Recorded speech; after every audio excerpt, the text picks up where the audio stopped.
Let me ask you something. Be honest. How many of you have been there? It's late, maybe 11:47 on a Tuesday. And you're scrolling, thumb moving. Swipe, swipe, swipe. And a little voice in your head whispers, "Is this it? Is this really what love has come to?" Right? We've all been there. We all know the feeling. People will tell you that dating apps are confusing because people are just confusing. And sure, that's part of it. We're messy creatures. But tonight, I want to pull back the curtain. I want to talk about what's actually happening in that little glass rectangle. Because the research, it's wild. It's a little bit spooky. And honestly, understanding it might just save your sanity. To do that, we have to go back. Way back. To a time before algorithms, before filters, before anyone had ever held a fish in a profile picture. We're going to visit a man named Carl Jung, the old Swiss psychiatrist with the incredible beard and the even more incredible ideas. Back in 1951, Jung published a book called Ion, Researches into the Phenomenology of the Self. And in it, he was watching people fall in love. And he noticed something strange. He noticed that we don't really fall for other people. Not at first. We fall for a movie. A movie that's been playing in our heads since we were old enough to dream. He gave it a beautiful symbolic name. He called it the Anima and the Animus. It's the inner image of the perfect other, the soul image. And here's the crazy part. We project it. We meet a stranger, and we take this mental movie and we project it onto them like a film projector hitting a blank screen. For a little while, we're not seeing them. We're seeing our own hopes, our own fantasies, our own internal cinema. That was true in 1951. But in the 21st century, that old psychology has been strapped to a rocket ship. So, let's talk about why. Number 1. The internet makes your inner movie go IMAX. There's a researcher named Joseph B. Walther. Back in 1996, he published a paper in the journal Communication Research called Computer-Mediated Communication, Impersonal, Interpersonal, and Hyperpersonal Interaction. And here's what he figured out. When you meet someone in a real place, a coffee shop, a party, a bookstore, your brain gets a fire hose of data. You see the way they fidget, the way they laugh, the little crinkle around their eyes when they smile. It's messy. It's real. Your brain doesn't have to work that hard. But on a screen, 3 photos, a bio that says, "I love tacos and my dog." That's it. The information is thin. It's a few dots on a page. And when information is thin, your brain, being the brilliant, creative, pattern-seeking organ that it is, says, "I got this." And it starts drawing the lines between the dots. It starts writing the rest of the movie for you. You fill in the gaps. You imagine their voice. You imagine their laugh.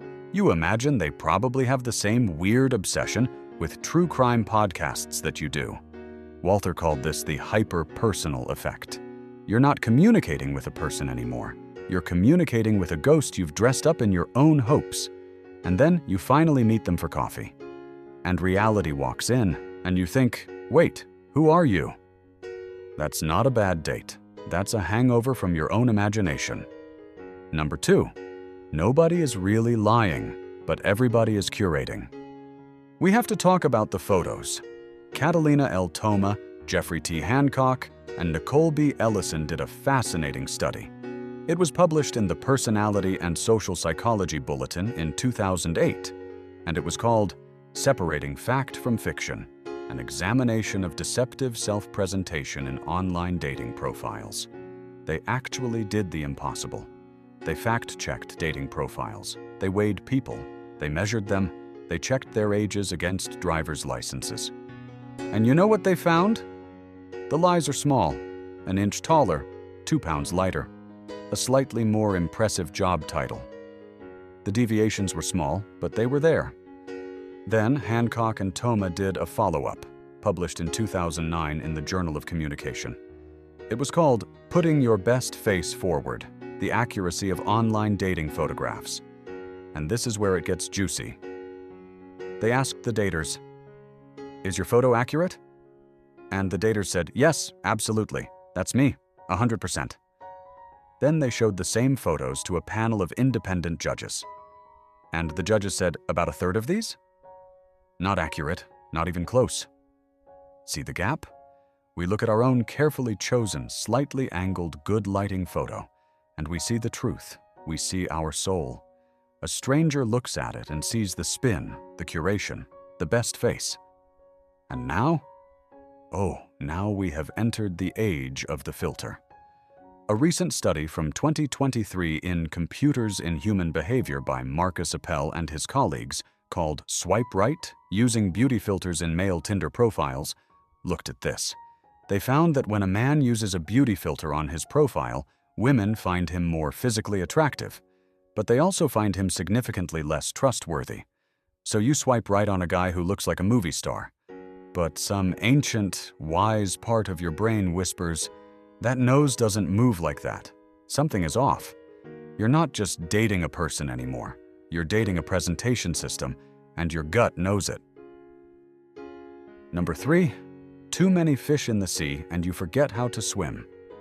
Eli J. Finkel and a team of researchers published a major analysis in 2012 in the journal Psychological Science in the Public Interest. It was called Online Dating, a critical analysis from the perspective of psychological science. Their argument was simple. Dating apps are brilliant at one thing. Introduction: they bring you a parade of potential partners, an endless buffet of humanity. But here's the problem. When you're in buffet mode, you don't commit. You browse, you compare. You think, "She's great, but what if the next one has better eyebrows?" Finkel and his colleagues argued that this act of browsing and comparing large numbers of profiles encourages us to commoditize people, to turn them into products, and that makes it very, very hard to actually commit to one. This is a classic finding in psychology. Back in 2000, Sheena S. Iyengar and Mark R. Lepper published a study in the Journal of Personality and Social Psychology called "When Choice is Demotivating. Can One Desire Too Much of a Good Thing?" You might know it as the jam experiment. They set up a booth with gourmet jams. When they offered 24 jams, people stopped and bought. When they offered 200 jams, people were overwhelmed. They walked away empty-handed. Endless swiping feels like infinite freedom. But it produces a very specific kind of hollow dissatisfaction. Because freedom without focus isn't freedom. It's just noise. Number 4, you're looking for love. They're looking for a serotonin hit. This is where the real heartbreak happens. Sumter, Vandenbosch, and Lichtenberg published a paper in 2017 in the journal Telematics and Informatics. It was called Love Me Tinder: Untangling Emerging Adults' Motivations for Using the Dating Application Tinder. They asked a bunch of young people, "Why are you on here?" And the answers were all over the map. Love, yes. But also casual sex. Also the ease of communication. Also the thrill of it. And then there was this one: self-worth validation. Think about that for a second. 2 people match. One is hoping to find a life partner. The other just got out of a bad relationship and needs to feel for just a moment that someone, somewhere, finds them desirable. They are in 2 completely different psychological movies. They match, they chat, and one person walks away thinking, "Finally, a real connection." And the other person walks away thinking, "Okay, that was enough dopamine for now." That's not a mismatch. That's a tragedy written in code. Number 5. Love is a drug, and the app is the dealer.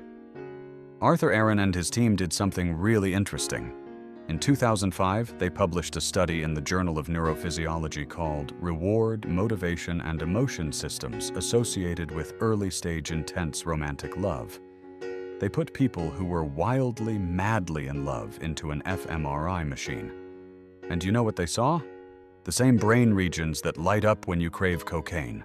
The reward centers, the motivation centers. Love, early-stage romantic love, is a chemical event. It's a hit. Now, take that brain and hand it an app that offers unpredictable rewards. A match, a message, a notification buzz. It's a slot machine. But instead of coins, you're chasing the feeling of being wanted. You can stop building a relationship and start chasing a feeling. You become a lab rat in a casino designed by engineers. Number 6. Sometimes the app stops being a tool and becomes a teddy bear. Gabor Orosz and his team developed something called the Problematic Tinder Use Scale. They published it in 2016 in the Journal of Behavioral Addictions in a paper called Too Many Swipes for Today, the development of the Problematic Tinder Use Scale. More recently, in 2024, Germano Veracruz and his colleagues published a study in BMC Psychology called Online Dating, Predictors of Problematic Tinder Use, using machine learning to identify who is most at risk. It sounds academic, but here's what it means in plain English. You're anxious? You open the app. You're lonely? You open the app. You're bored? You open the app. The app becomes your emotional regulation device. It's your pacifier. When that happens, you're not dating. You're coping. Number 7. The silence is louder than words. Ghosting. We all know it. We've all felt it. You're texting. It's going okay, and then nothing. The digital hearth goes cold, the conversation just evaporates into silence. Leah E. Lefebvre has studied this extensively.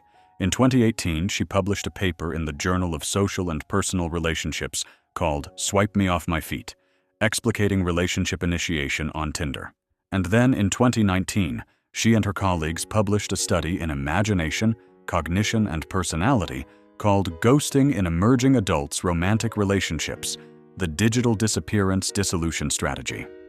Her research shows that ghosting is not just rudeness. It's not just a vibe.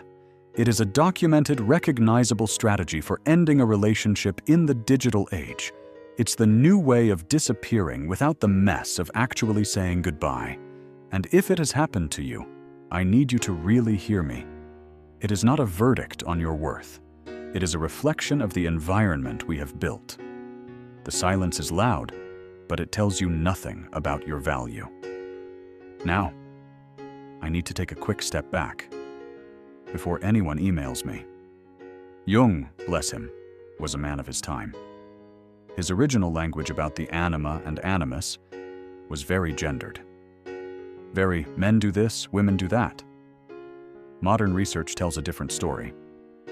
Janet Shibley Hyde, in a landmark paper published in 2005 in The American Psychologist called The Gender Similarities Hypothesis, reviewed decades of research and found that men and women are far more alike than they are different across most psychological variables. So let's use Jung symbolically. Let's use him poetically. Because the core truth remains. We all carry inner templates. We all project. We all get lost in our own movies from time to time. That's human. That's universal. So, what do we do with all this? How do we stay sane and open-hearted in the middle of the casino? Here's what the research suggests. It's not complicated, but it works. 1. Move toward the real and do it fast. Walther's research from 1996 tells us that thin communication breeds fantasy. So get off the thin ice. Suggest a voice note, a phone call, a video chat, a walk in the park. Real cues dissolve the movie. 2. Limit the browsing. Finkel's work from 2012 and Iyengar and Lepper's jam experiment from 2000 both point to the same truth. The buffet is a trap. You don't need to see every profile in a 50-mile radius. Pick a few, focus, give your attention, don't just scatter it. 3. Know your own damn motives. Sumter's 2017 study showed that people are on these apps for wildly different reasons. So be honest. Are you lonely? Are you bored? Are you looking for validation? Or are you actually ready to meet someone? Clarity protects you and the people you match with. 4. Treat a photo as a clue, not a contract. Hancock and Thoma's 2009 research and Appel's 2023 study on filters both tell us that photos are performances. They're a hint, not the whole story. Meet the person. Don't marry the JPEG.